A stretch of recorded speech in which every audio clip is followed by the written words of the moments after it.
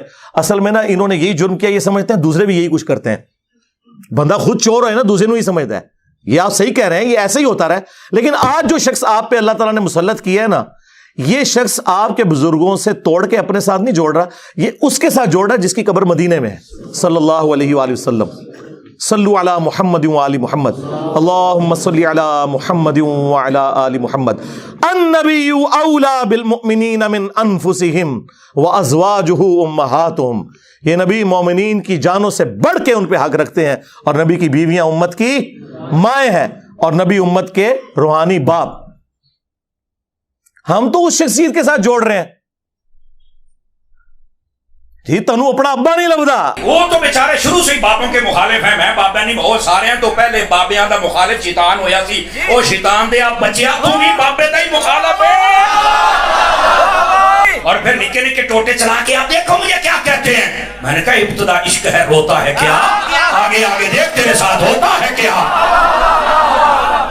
میں کہا جڑا بڑے بابے دا منکر جدو شیطان جڑے آج کل کے ساڈے بابیاں دا منکر ہے وہ کون ہے. اس واسطے یہ جو چورن بیچ رہے ہیں اس کا نہیں بکے گا.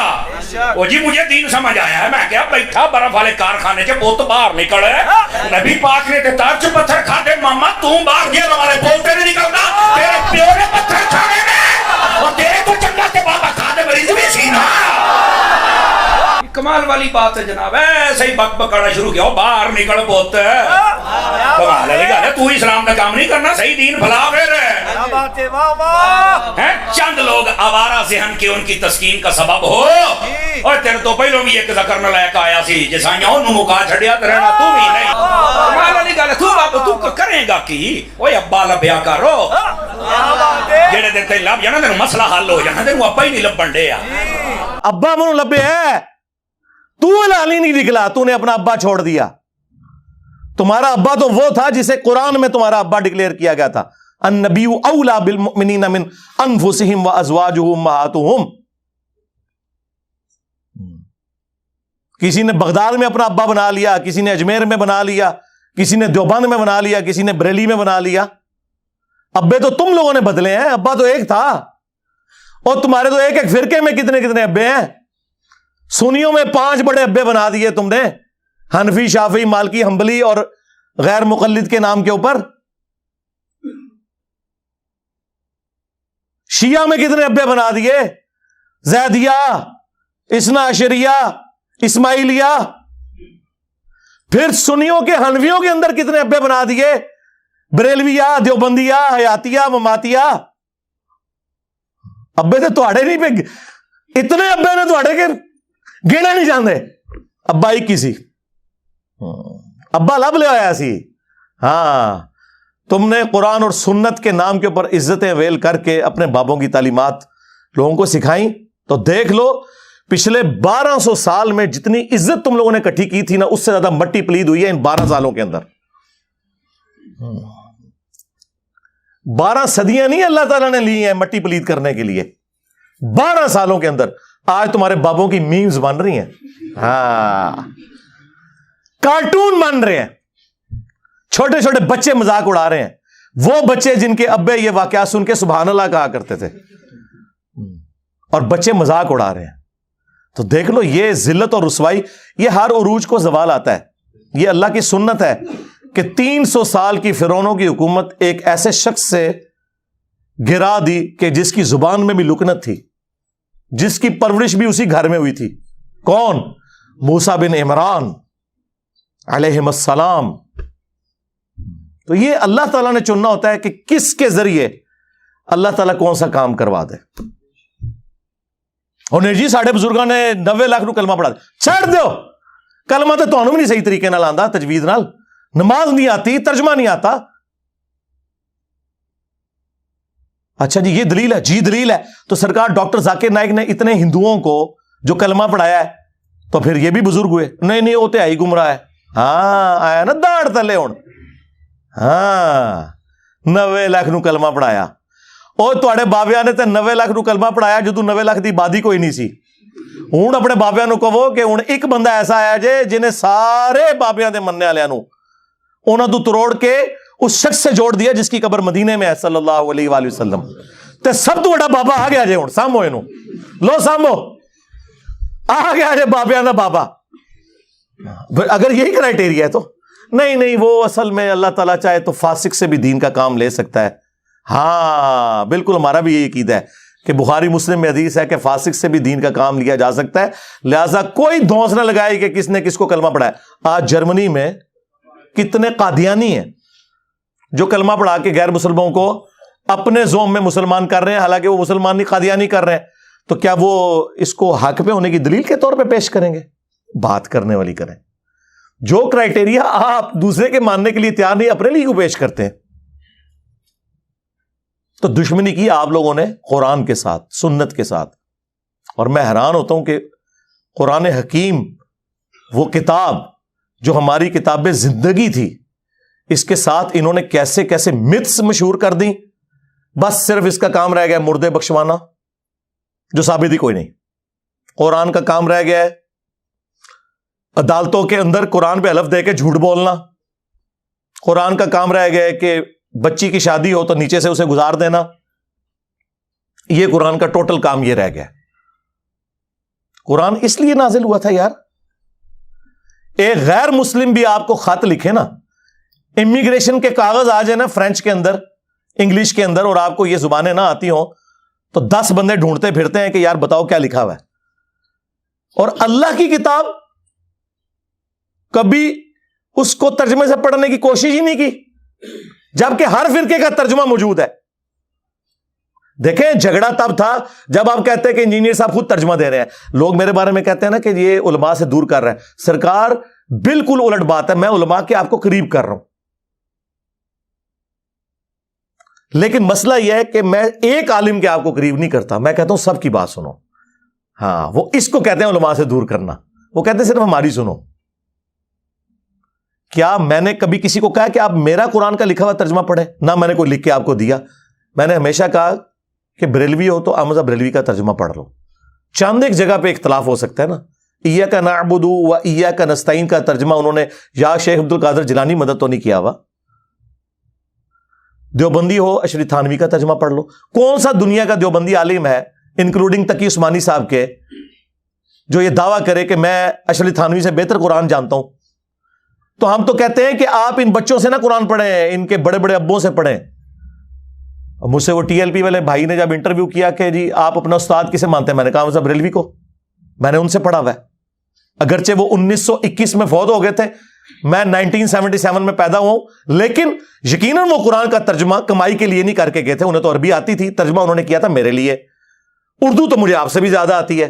جس طرح صحابہ کرام کو لکھنا پڑھنا نہیں آتا تھا لیکن ان کی زبان میں قرآن نازل ہوا تو انہیں ڈائریکٹ سمجھ آتا تھا. خیر میں نے تو بعد میں عربی بھی سیکھ لی ہے. عربی نہ بھی سیکھوں یا کوئی نہ بھی سیکھے، اردو زبان میں جب کر دیا تو ہم تو ڈائریکٹ احمد بریلوی سے ترجمہ پڑھ رہے ہیں، ہم ڈائریکٹ اشری تھانوی سے پڑھ رہے ہیں، ہم ڈائریکٹ جوناگڑھی سے پڑھ رہے ہیں، ہم شیعہ کے سید فرمان شاہ سے ترجمہ پڑھ رہے ہیں ڈائریکٹ.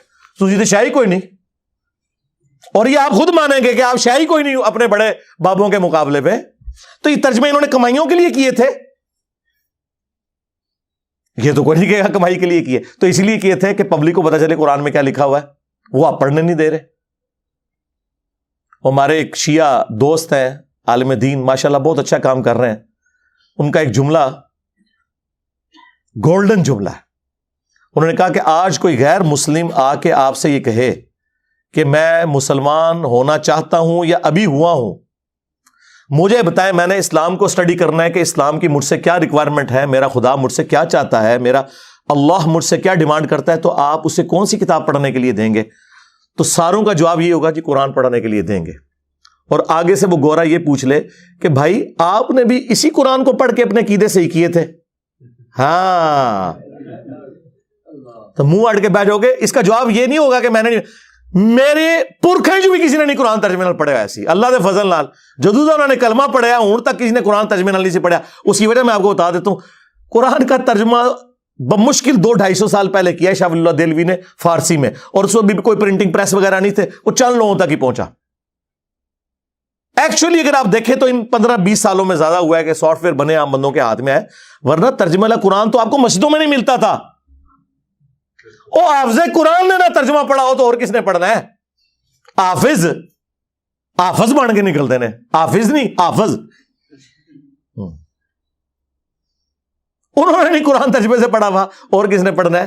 اور جس کے ماں باپ نے امید لگائی ہے کہ انہیں سانو لے جانا ہے کتے جتھے آپ جانا سی. ہاں تراوی کے دنوں میں تھوڑی تھوڑی داڑھی بڑھا لیں گے تو جس طرح جناب عید آئے گی تو او پہ عید ہے داڑھی. اور کس لیے؟ پیسے کمانے کے لیے. مفت کون بنا دے تراویاں؟ ٹھیکے تو ہوں نے. ہاں یہ قرآن کے ساتھ آپ لوگ کر رہے ہیں.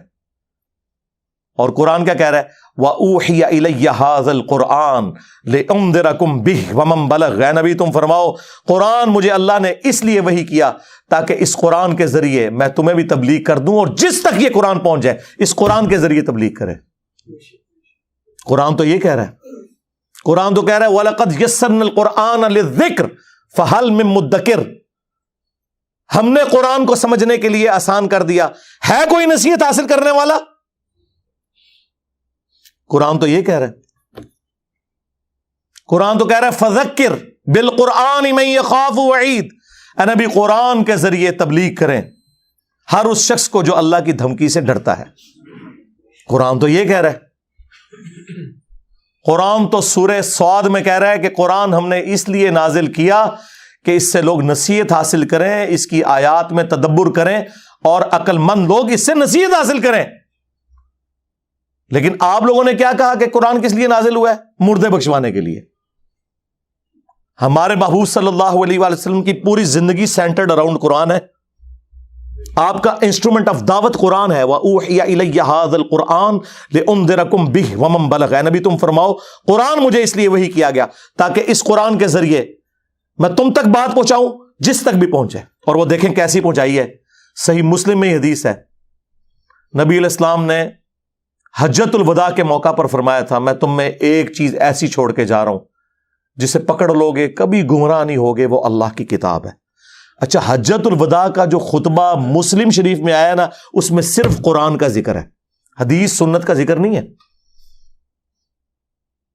کیونکہ سنت کو ماننا قرآن ہی کو تو ماننا ہے. قرآن نے نہیں کہا ہے نا من یطع الرسول فقد اطاع اللہ. جس نے رسول اللہ کی اطاعت کی اس نے اللہ کی اطاعت کی. ٹھیک ہے ایک حسن درجے کی روایت ہے حاکم کے اندر، قرآن اور سنت دو چیزیں.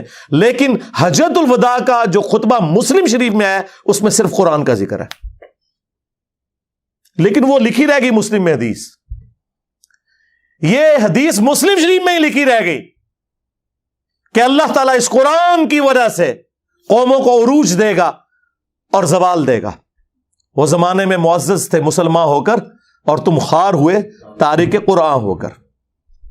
یہ مسلم شریف میں حدیث لکھی رہ گئی جی.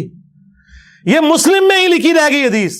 القرآن حجت لک او علیک. قرآن قیامت کے دن یا تو تیرے حق میں گواہی دے گا یا تیرے خلاف گواہی دے گا جی. اور وہ خلاف جو گواہی ہے وہ قرآن میں آ گئی ہے. وہ صرف قرآن نہیں، صاحب قرآن بھی. سورہ فرقان آیت نمبر 30 وقال الرسول یا رب ان قوم اتخذوا هذا القرآن مہجورا. اور رسول اللہ قیامت کے دن شکایت کریں گے کہ اے اللہ میری قوم نے قرآن کو پیٹھ کے پیچھے ڈال دیا تھا. ہاں ہمیں شفاعت رسول کا بتایا گیا جو برحق ہے. عسیٰ ان یبعثک ربک مقاما محمودا. کوئی شک نہیں. اللہم اجعلنا منہم. اللہ تعالیٰ ہمیں ان میں کرے جن کو رسول اللہ کی شفاعت نصیب ہوگی صلی اللہ علیہ وآلہ وسلم. لیکن یہ تلخ پہلو ہے کہ نبی علیہ السلام نے شکایت بھی لگانی ہے. جس کی شکایت لگ رہی ہوگی وہ شفاعت کس منہ سے کروائے گا؟ ہم کہہ رہے ہیں جو کچھ بھی ہے تیرے محبوب کی امت سے ہے، اور محبوب پہلے ہی کہہ رہے ہیں کہ میں نے شکایت لگانی ہے جس نے قرآن کو چھوڑ دیا.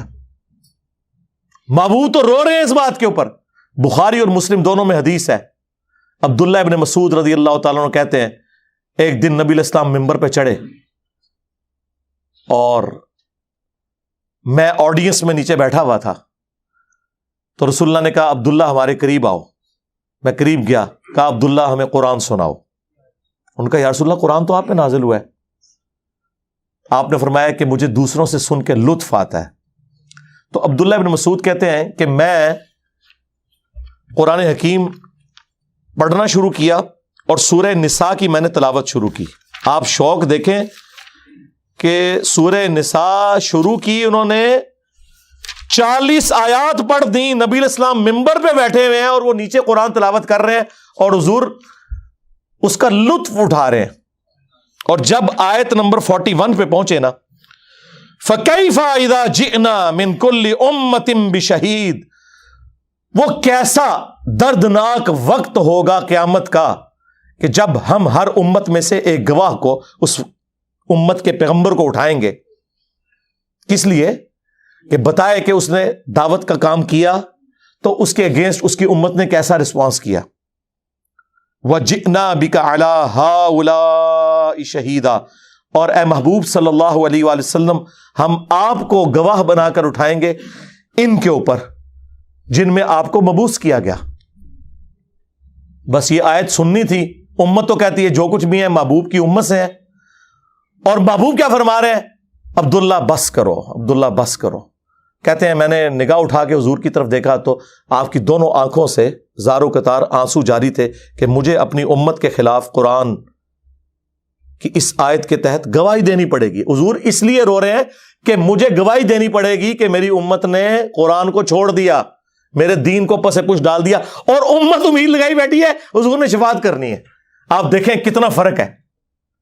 بخاری مسلم دونوں میں حدیث ہے, نبی علیہ السلام نے فرمایا جو لوگ زکوٰۃ نہیں ادا کرتے اپنے مال کی, کان کھول کر سن لو, ایسا نہ ہو کہ قیامت والے دن کسی کی گردن پہ اس کی وہ بکری سوار ہو جو بکریوں کا ریوڑ اس نے رکھا ہوا ہے اور اس نے اس کی زکوٰۃ نہیں دی, اور وہ مجھے پکار رہا ہو اغثنی یا رسول اللہ, یا رسول اللہ میری مدد کیجئے, میں تمہارے کچھ کام نہیں آؤں گا, میں نے جو کچھ بتانا تھا دنیا میں تمہیں بتا دیا.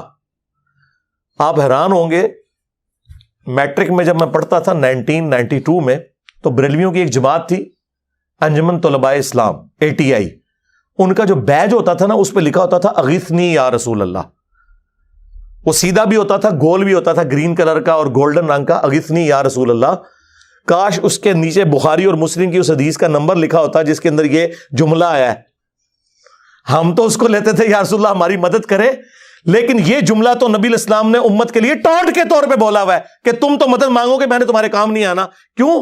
اس حدیث میں الفاظ ہے میں نے تمہیں دنیا میں بتا دیا تھا, کہیں ایسا نہ ہو کہ کسی کی گردن پہ اس کی گائے سوار ہو جس کی اس نے زکوٰۃ نہیں دی, جب وہ گائے 40 کے عدد کو پہنچے, یعنی عام گائے کی زکوٰۃ نہیں ہے, اور وہ چیخیں مارتا ہوا کہ اغثنی یا رسول اللہ, یا رسول اللہ میری مدد کرے, میں نے تمہیں دنیا میں اللہ کا پیغام پہنچا دیا تھا, میں تمہارے کچھ کام نہیں آؤں گا. پھر نبی علیہ السلام نے اونٹ کا سوار ہونے کا ذکر کیا. تو اندازہ کریں اللہ کے نبی علیہ السلام نے اپنی امت کو ایک ایک تفصیل کھول کر بیان کر دی ہے, کوئی قسم نہیں چھوڑی, کھول کھول کر باتیں بیان کر دی ہیں, کسی کو وہم بھی باقی نہ رہے. پھر بھی امت کو خیال نہ آئے تو الگ بات. پھر حجۃ الوداع سے جو واپسی پہ نبی علیہ السلام نے غدیر کا خطبہ دیا ہے, غدیر خم کا, صحیح مسلم میں ہی اوپر تلے 4 احادیث ہیں 6225 سے 6228 تک. اے لوگو آگاہ ہو جاؤ, میں بھی ایک انسان ہوں, قریب ہے کہ اللہ کا قاصد یعنی موت کا فرشتہ میرے پاس آئے اور میں اس کی دعوت قبول کر لوں. میں اپنے بعد تم میں 2 بھاری چیزیں چھوڑ کے جا رہا ہوں, ان میں سے پہلی چیز اللہ کی کتاب ہے, اس میں ہدایت ہے, اس میں نور ہے, یہ اللہ کی رسی ہے. ہاں, جو اسے پکڑے گا ہدایت پہ ہوگا, جو چھوڑ دے گا گمراہ ہو جائے گا. اور زائد ابن ارقم کہتے ہیں کہ نبی علیہ السلام پھر ترغیب دلاتے رہے, اللہ کی کتاب, اللہ کی کتاب, اللہ کی کتاب. جو قرآن میں آیا تھا نا وَاعْتَصِمُوا بِحَبْلِ اللَّهِ جَمِيعًا وَلَا تَفَرَّقُوا, اللہ کی رسی کو مضبوطی سے پکڑ لو, فرقوں میں مت بٹو. وہ قرآن ہے غدیر خم کی حدیث میں. اس کو وائس ورسا بھی کر لو کہ جو قرآن کو نہیں پکڑے گا وہ فرقوں میں بٹ جائے گا, کیونکہ کامن بانڈ اللہ نے بتا دیا, اللہ کی رسی کو پکڑ لو اور فرقوں میں مت بٹو. اس کا کیا مطلب ہے کہ جو نہیں پکڑے گا فرقوں میں بٹ جائے گا, اور وہ ہو گیا. اور فرمایا دوسری بھاری چیز میرے اہل البیت ہیں, میں اپنے اہل البیت کے معاملے میں تمہیں اللہ کا خوف دلاتا ہوں, یعنی میری وفات کے بعد ان کے ساتھ حسن سلوک کرنا. یہ 3 دفعہ آپ نے جملہ بولا. لیکن امت نے نہ قرآن کو پکڑا اور نہ اہل بیت کو زندہ چھوڑا، بالکل الٹ امت چلی۔ پھر بخاری اور مسلم دونوں میں حدیث ہے، اللہ کے محبوب صلی اللہ علیہ وآلہ وسلم جب کبھی بھی خطبہ دیتے تھے نا تو آپ علیہ السلام ممبر پہ آ کے کہتے تھے اما بعد فإن خیر الحدیث کتاب اللہ وخیر الہدی ہدی محمد صلی اللہ علیہ وآلہ وسلم وشر الامور محدثاتها وکل محدثۃ بدعہ وکل بدعۃ ضلالہ وکل ضلالۃ فی النار۔ کچھ الفاظ سنن نسائی کے، میجر پورشن جو ہے وہ صحیح مسلم ہے۔ آگاہ ہو جاؤ، سب سے بہترین کلام اللہ کی کتاب ہے، سب سے ہدایت یافتہ راستہ محمد صلی اللہ علیہ وآلہ وسلم کا ہے۔ بدترین کام وہ ہیں جو دین میں خود سے جاری کر دیے جائیں، وہ سارے کام بدعتیں ہیں، اور تمام بدعتیں گمراہیاں ہیں، اور تمام گمراہیاں جہنم میں لے جانے والی ہیں۔ اندازہ کریں۔ اور بخاری اور مسلم دونوں میں حدیث موجود ہے، عبداللہ ابن ابی اوفا سے کسی نے پوچھا، جو رسول اللہ کی وفات کے بعد 75 ایئرز تک زندہ رہے، 86 ہجری میں فوت ہوئے، کہ بتائیں کہ رسول اللہ نے اپنا وصی کسی کو بنایا تھا؟ تو انہوں نے کہا نبی علیہ السلام نے ہمیں قرآن کے مطابق چلتے رہنے کی وصیت کی تھی۔ قرآن وصی رسول ہے، خلیفۃ الرسول ہے، وصی رسول، جس کے اوپر آج سنی شیعہ دو فرقے بنے ہوئے ہیں۔ سیدنا ابوبکر خلیفۃ الرسول ہیں صحابہ کرام کے اجماع کے اوپر، وصی رسول نہیں، وصی رسول قرآن ہے۔ وصی رسول نہ سیدنا ابوبکر ہے نہ سیدنا علی ہے، اور وہ نیچرل ہے، کیونکہ 2 سال کے بعد تو حضرت ابوبکر بھی فوت ہو گئے، ہاں 12 سال کے بعد سیدنا عمر بھی شہید ہو گئے، 24 سال کے بعد سیدنا عثمان بھی شہید، اور 30 سال کے بعد سیدنا علی بھی شہید، اور آخری صحابی ابو طفیل عامر بن واثلہ 110 ہجری میں نبی علیہ السلام کی وفات کے 100 سال کے بعد وہ دنیا سے چلے گئے۔ اس کے بعد اس پلانٹ ارتھ پہ کوئی صحابی نہیں ہے۔ نبی علیہ السلام کسی صحابی کو بھی وصی بناتے تو مر تو اس نے بھی جانا تھا، یہ زندہ چیز چھوڑی۔ بخاری مسلم دونوں میں حدیث ہے، اللہ نے ہر نبی کو کوئی نہ کوئی معجزہ دیا تھا، اور جتنے لوگ اس نبی پر ایمان لاتے تھے اسی معجزے کی وجہ سے لاتے تھے۔ مجھے اللہ نے سب سے بڑا وحی کا معجزہ دیا ہے قرآن۔ میں اللہ سے امید کرتا ہوں سب سے زیادہ میرے امتی ہوں گے جنت میں جانے والے، کیونکہ میرا معجزہ سب سے بڑا ہے قرآن کی وجہ سے۔ اور بخاری مسلم میں آ گیا کہ جنتیوں کا نصف میری امت سے ہے، قرآن کی وجہ سے۔ جامعہ ترمذی میں، سنن ابن ماجہ میں حدیث ہے، جنتیوں کی 120 میں سے 80 صفحے میری امت سے، قرآن کی وجہ سے۔ یعنی قرآن مطلب یہ مردوں کو بخشنے کی وجہ سے نہیں، سرکار عمل کرنے کی وجہ سے۔ تو نبی علیہ السلام کا وصی،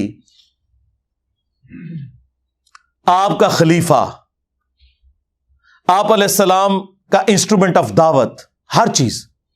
صحیح بخاری میں ایک بڑی زبردست حدیث ہے جو میں نے ہی ایک دفعہ اپنے ممبر سے بیان کی ہے، ادروائز وہ حدیث آپ نے کبھی سنی نہیں ہوگی، کیونکہ اس کے ساتھ 295C جڑی ہوئی ہے۔ صحیح بخاری میں ایک چیپٹر ہے کتاب الاعتصام بالکتاب والسنہ، قرآن و سنت کو مضبوطی سے پکڑنا۔ اس چیپٹر میں امام بخاری ایک حدیث لے کے آئے ہیں کہ جب حضرت ابوبکر کی بیعت کی گئی نا تو دوسرے دن حضرت ابوبکر صدیق رضی اللہ تعالیٰ عنہ آڈینس سے خطاب کرنے کے لیے مسجد نبوی میں آئے، تو ان کے خطاب کرنے سے پہلے حضرت عمر ممبر پہ چڑھے، جس طرح آج کل بھی اسٹیج سیکٹری کے طور پہ، اور کمال کا خطبہ دیا۔ 2 جملوں کا خطبہ ہے وہ بخاری میں آیا ہے، لیکن مولوی نہیں آپ کو بتائے گا، جن کو بتانا چاہیے وہ بھی ڈرتے ہیں بتاتے ہوئے، جن کو نہیں بتانا چاہیے وہ تو نہیں بتائیں گے۔ حضرت عمر کے الفاظ ہیں کہ دیکھو، یعنی حضور کے غم کی وجہ سے لوگ دکھی تھے، یعنی جس شخصیت کو آپ اپنے ماں باپ اولاد سب سے بڑھ کر عزیز سمجھتے ہیں اور وہ دنیا سے چلی جائے تو صحابہ کرام کی تکلیف کا اندازہ کون کاٹ سکتا ہے۔ تو سیدنا عمر نے کہا کہ دیکھو، اللہ نے اپنے نبی کے لیے وہ پسند کیا جو اللہ کے پاس تھا، وہ اس سے بہتر تھا جو دنیا میں ہے۔ وَلَلْآخِرَةُ خَيْرٌ لَكَ مِنَ الْأُولَىٰ، اے نبی تمہارا ہر آنے والا لمحہ گزرے ہوئے سے بہتر ہوگا۔ کیوں؟ وَرَفَعْنَا لَكَ ذِكْرَكَ، ہم نے آپ کے لیے آپ کا ذکر بلند کر دیا۔ دنیا میں کوئی لمحہ ایسا نہیں ہے کہ اللہ کے ساتھ رسول اللہ کا نام نہ بولا جاتا ہو اذان کے اندر، اللہم صلی علی محمد وعلی آل محمد۔ تو حضرت عمر کے الفاظ ہیں کہ اللہ تعالیٰ نے وہ پسند کیا جو تمہارے نبی کے لیے بہتر تھا، لیکن اللہ نے تمہارے لیے تمہارے نبی کے جانے کے بعد وہ کتاب چھوڑ دی ہے جس کتاب کے ذریعے اس نے اپنے نبی کو ہدایت دی تھی. اب یہ بڑا خطرناک جملہ تھا, خطرناک جملہ تھا, خطرناک سے بھی اگلا ورژن. تم بھی اس کتاب کو پکڑو گے تو ہدایت پہ قائم رہو گے. اور پھر اس جملے کو ریپیٹ کیا, اس کتاب کو کہ جس کتاب کو تمہارے نبی کی ہدایت کا ذریعہ بنایا. اچھا, اس کا یہ مطلب نہیں نعوذ باللہ کوئی رسول اللہ گمراہ تھے, نہیں. قرآن میں واضح آیت ہے ما ضل صاحبکم وما غوا, تمہارے نبی نہ کبھی بہکے ہیں نہ کبھی بہرا چلے ہیں. یہاں پہ بھی ضلہ کا لفظ آیا ہے. یہ کیا ہے جو قرآن حکیم میں اللہ تعالیٰ نے فرمایا ووجدک ضالا فہدی, اے نبی ہم نے آپ کو اپنی محبت میں خود رفتہ پایا اور ہدایت کے بلند ترین مرتبے پر پہنچا دیا. ضال کا مطلب گمراہی بھی ہوتا ہے, ضال کا مطلب کسی کی محبت میں ڈوبنا بھی ہوتا ہے.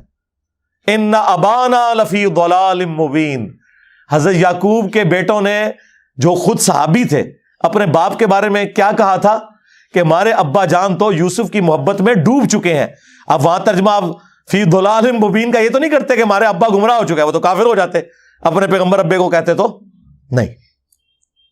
ووجدک ضالا فہدی, احمد بریلوی نے بالکل صحیح ترجمہ کیا, مولانا مودودی نے بھی صحیح ترجمہ کیا. اپنی محبت میں خود رفتہ پایا اور ہدایت کے اعلیٰ منزل کو پہنچا دیا. یہی مضمون سورہ شورا میں بھی ہے کہ ہم نے اس قرآن کے ذریعے اے نبی آپ کو اس اعلیٰ درجے پر پہنچایا. ما کنت تدری ما الکتاب ولا الایمان, اس قرآن کے نزول سے پہلے آپ نہ کتاب جانتے تھے نہ ایمان کی تفصیلات, بلکہ اللہ نے اس کو ہدایت اور نور کا ذریعہ بنایا. وَإِنَّكَ لَتَهْدِي إِلَىٰ صِرَاطٍ مُسْتَقِيمٍ, اور نبی بے شک اب آپ بھی لوگوں کو ہدایت کی طرف بلاتے ہیں. تو نبی علیہ السلام, وہ میں بتا رہا تھا خطبہ کیوں نہیں لوگ بیان کرتے تھے, اس میں جو حضرت عمر کا جملہ ہے نا کہ اللہ نے اس کتاب کے ذریعے تمہارے نبی کو ہدایت دی, تو اب اس کی وجہ سے لوگ ڈرتے تھے یار یہ تو کہیں گے نبی کو گمراہ مان رہے ہیں. بھائی تم ایکسپلین کرو, ہم نے بھی کر دیا. یہ کبھی بھی خطبہ بیان نہیں ہوا, اور یہ خطبہ صحیح بخاری میں لکھا ہوا ہے. حضرت عمر فاروق رضی اللہ تعالیٰ عنہ نے حضرت ابوبکر کی خلافت اسٹیبلش ہونے کے دوسرے دن خطبہ دیا. کمال کا خطبہ ہے. اور قرآن اتنا سٹرونگ ہے اس حوالے سے کہ بخاری مسلم میں جو حدیث شفاعت ہے, جو نبی علیہ السلام ہماری شفاعت کریں گے انشاءاللہ, اس کے اینڈ پہ آتا ہے کہ نبی علیہ السلام کہتے ہیں جب میں آخری دفعہ جہنم کی طرف جاؤں گا تو داروغہ جہنم مالک علیہ السلام مجھ سے کہیں گے یا رسول اللہ اب آپ کا کوئی امتی بھی دوزخ میں باقی نہیں ہے سوائے اس کے جسے قرآن نے جنت میں جانے سے روک رکھا ہے. قرآن جب روک لے گا نا تو کوئی نہیں بچا سکتا. یہ ویسے شعر ہے, خدا کا پکڑا چھڑائے محمد کا پکڑا چھڑا کوئی نہیں سکتا. کتنا یہ ظلم کر رہے ہیں, اللہ اور رسول کا مقابلہ کروا رہے ہیں, نعوذ باللہ. اور بخاری مسلم میں لکھا ہے کہ یا رسول اللہ قرآن نے روک لیا ہے, اب آپ کی شفاعت بھی ان کے کام نہیں آئے گی جن کو قرآن نے جنت میں جانے سے روک لیا ہے. اور قرآن نے کن کو روک لیا؟ انہ من یشرک باللہ فقد حرم اللہ علیہ الجنہ ومأواہ النار وما للظالمین من انصار. بے شک جو کوئی بھی اللہ کے ساتھ شرک کرے گا اللہ نے اس پہ جنت حرام کر دی ہے, اس کا ٹھکانہ جہنم ہے, وہاں اس کا کوئی مددگار نہیں ہوگا. قرآن نے جنت حرام کر دی ہوئی ہے. حتیٰ کہ بخاری اور مسلم دونوں میں حدیث ہے اللہ نے ہر نبی کو ایک مقبول دعا دی تھی جو اس نے دنیا ہی میں کر لی, لیکن میں نے اپنی دعا چھپا کے رکھی ہے قیامت کے دن کے لیے, اور میری اس دعا سے میرے ہر امتی کو نفع پہنچے گا سوائے اس شخص کے کہ جس نے دنیا میں اللہ کے ساتھ کسی قسم کا شرک کیا ہوا. شرک is the most sensitive issue in the sight of Allah. اور شرک اور نماز یہ دو سینسٹیو ٹاپکس ہیں.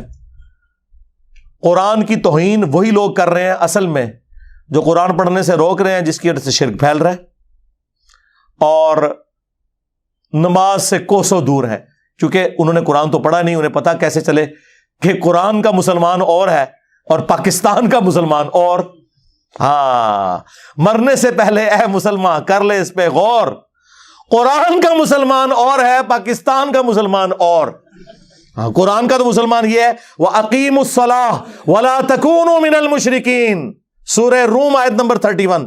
دیکھنا نماز کو قائم کرنا, مشرک نہ ہو جانا. اور صحیح مسلم کی حدیث کے بندے کے کفر اور ایمان, شرک اور اسلام کے درمیان فرق نماز ہے. باقی اس پہ تو کافی بولا جا سکتا ہے, میری کئی ایک ویڈیوز ہیں وہ آپ دیکھ سکتے ہیں اس حوالے سے. میں نے یہ موقع غنیمت جانا کہ میں مسلمانوں کے دماغ کے اوپر سٹرائک کروں کہ خدا کے لیے قرآن کو جو آگ لگی اس پہ جو آپ سیکھ پا رہے ہیں، سب سے بڑے تو دشمن آپ لوگ ہیں جو جزدان میں قرآن کو لپیٹ کے. اور دیکھیں جو مہنگے والے قرآن ہوتے ہیں نا ترجمے والے، ان کے اوپر غلاف بھی چڑھا ہوتا ہے تاکہ تصور سے کہ میں اس کو اتنی دفعہ یوں کروں گا وہ کھولے ہی نہ، وہ ادھر ہی پڑھا رہے. بلکہ میں نے تو ریکویسٹ کی ہے کہ پاکستان کے آئین میں جہاں یہ چیز شامل ہے کہ پاکستان میں قرآن غلطیوں سے پاک پرنٹ کیا جائے گا. یہ بہت بڑا جرم ہے، اسی لیے قرآن کے اینڈ پہ لکھا ہوتا ہے کہ اگر کوئی غلطی دیکھیں تو واپس بھیجیں، ہم آپ کو نیا نسخہ دیں گے. پاکستان کے آئین میں یہ چیز بھی داخل کی جائے کہ بغیر ترجمے کے قرآن چھاپنا حرام ہو. یعنی پاکستان کے قانون میں، وہ شرعی طور پہ حرام نہیں لفظ استعمال کر رہا، چلے جرم کہہ لیں اس کو. بھئی پاکستان میں کیا تک بنتا ہے جہاں 99.99% لوگ عربی نہیں جانتے، وہاں عربی والا قرآن صرف پرنٹ کرنا کتنا بڑا ظلم ہے. مولانا مودودی رحمہ اللہ کا ترجمہ پرنٹ کیا ہے ترجمان القرآن والوں نے، وہ بڑا زبردست ہے. ویسے تو آپ دیکھتے ہیں نا اوپر عربی نیچے اردو، انہوں نے پتا کیا کیا ہے، ایک صفحہ پورے کا پورا عربی اور اس کے سامنے والا صفحہ اردو. اگر صرف کسی نے اردو بھی پڑھنا ہے نا وہ پڑھتا جائے. اچھا لوگوں کو یہ فکر پڑ جاتی ہے یار اردو والا پڑھیں گے تو ثواب نہیں ہوگا کیونکہ 10 نیکیاں نہیں ملن گیا. سرکار تو ایک اردو دا صفحہ تو آنے والی نسلوں میں اور گزرے ہوئے بزرگوں کے ہزاروں قرآن پڑھنے سے بہتر ہے جو آپ کو کم از کم شرک سے بچا کے توحید کے اوپر لے آئے گا. دیکھیں نا اگر توحید ہی نہ ملی تو ایم قرآن ختم کرنے کا کیا فائدہ ہویا؟ جو قرآن ختم کر کے بھی تے پھر دعا کہنا جی یا رسول اللہ انظر حالنا، یا شیخ عبد القادر جیلانی شیئن للہ. قرآن کے لیے پڑھ کے دعا ہو رہی ہے اور بیچ میں یہ نہیں کر رہا ہے تو کیا کڑیا تو قرآن چوں. تو خدا کے لیے قرآن ترجمے والا گھر میں بھی کم از کم آپ لوگ تو کریں نا جی. سارے مسلمان اپنے گھروں میں وہ ترجمہ رکھیں جو زبان آپ سمجھتے ہیں، اس کے بغیر آپ صرف عربی والا قرآن نہ رکھیں. اور آج تو ماشاءاللہ جتنی میجر لینگویجز ہیں ان کے اندر قرآن پرنٹ ہو چکے ہیں. سعودی عرب کی گورنمنٹ اس حوالے سے بہت بڑا کام کر رہی ہے. جتنے حاجی جاتے ہیں نا، پہلے تو وہ عمرے والوں کو بھی دیتے تھے لیکن پھر ریسورسز کی وجہ سے ایشو ہوا تو اب صرف حاجیوں کو دیتے ہیں. جو پاکستان انڈیا بنگلہ دیش کے ہیں ان کو اردو زبان میں، انڈونیشین ہے تو ان کو انڈونیشین زبان میں، انگلش جاننے والے ہیں ان کو انگلش والا. وہ واپسی پہ ایئرپورٹ پہ وہ ایک فری کاپی دیتے ہیں. میں 2007 میں گیا تھا، مجھے بھی ایک کاپی ملی، میری وائف کو بھی ملی تھی. تو اس حوالے سے وہ بہت کام کر رہے ہیں. چلیں حاج عمرے پہ کوئی نہیں بھی جاتا، یہاں تو یار اپنے گھروں میں تو کم از کم آپ کوشش کریں کہ آپ ترجمے والے قرآن رکھیں. صلو علی محمد وآل محمد، اللہم صلی علی محمد وعلی آل محمد واصحاب محمد وازواج محمد وامت محمد اجمعین الی یوم الدین، آمین.